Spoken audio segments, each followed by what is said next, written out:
प्यारे बच्चों, मनीषा मैम के YouTube चैनल पर आप सभी का बहुत बहुत स्वागत है। बच्चों, आज का हमारा टॉपिक है संयुक्ताक्षर और संयुक्त व्यंजन। इन दोनों में क्या अंतर होता है, आज हम यही समझेंगे। तो आइए देखते हैं। संयुक्ताक्षर परिभाषा देखते हैं। जब दो अलग अलग व्यंजन आपको पता है, क से लेकर शत्रज्ञ तक जो होते हैं वो हमारे व्यंजन होते हैं।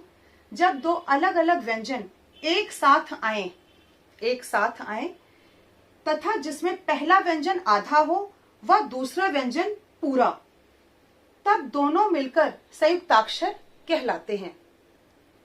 जैसे प्य, प आधा व्यंजन या पूरा व्यंजन।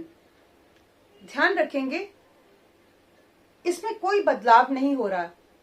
जब हम इसे किसी शब्द में प्रयोग करेंगे तो ये आधा व्यंजन और ये जो य है ये पूरा व्यंजन, ये अपने इसी स्वरूप में रहेंगे और ये किसी शब्द में प्रयोग किए जाएंगे। जैसे कि प्य से हमने बना दिया प्यार, प्यासा। दूसरा संयुक्ताक्षर है द्य, आधा द और य, आधा द और य। इससे हमने बनाया विद्या, विद्यालय। इसी प्रकार कई और संयुक्ताक्षर हो सकते हैं। ध्यान रखेंगे, मैं आपको यहाँ ये बताना चाह रही हूँ कि जो पहला व्यंजन आधा है और दूसरा व्यंजन पूरा है, वो इसी स्वरूप में रहता है जब हम इसे शब्द में प्रयोग करते हैं। आइए अब हम संयुक्त व्यंजन के बारे में जानते हैं।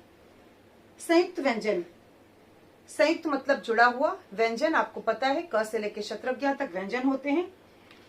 परिभाषा है दो अलग अलग व्यंजनों के मिलने से, दो भिन्न अलग अलग व्यंजनों के मिलने से जो नया व्यंजन बनता है। यहाँ ध्यान देने वाली बात है, जो नया व्यंजन बनता है, नया व्यंजन बनता है उसे संयुक्त व्यंजन कहते हैं। देखते हैं कौन सा नया व्यंजन बनता है। यहाँ पर क है, क आधा क जमा श पूरा श। इन दोनों को मिलाकर आधे क और पूरे श को मिला के बना शत, क्ष, क्ष, जिसमें आधे क का उच्चारण होगा और श का उच्चारण होगा। इससे शब्द बनाएंगे कक्षा, शिक्षा। तो आपने देखा कि यहाँ पर एक नया व्यंजन बन गया, नए व्यंजन का निर्माण हुआ। इन दोनों के मिलने से एक नए व्यंजन का निर्माण हुआ। यही होता है हमारा संयुक्त व्यंजन। अगला देखते हैं त्र, आधा त जमा पूरा र, मिलकर बना त्र, एक नया व्यंजन बना। ये हो गया हमारा संयुक्त व्यंजन। दो व्यंजनों को जोड़कर बना संयुक्त व्यंजन, जिसमें पहला व्यंजन आधा था, दूसरा व्यंजन पूरा था। अब इन दोनों को जब हमने जोड़ा तो एक नया बन गया, नया व्यंजन बना, उसे हम बोल रहे हैं संयुक्त व्यंजन। उदाहरण देखते हैं, त्र से मित्र, पुत्र, और भी हो सकते हैं।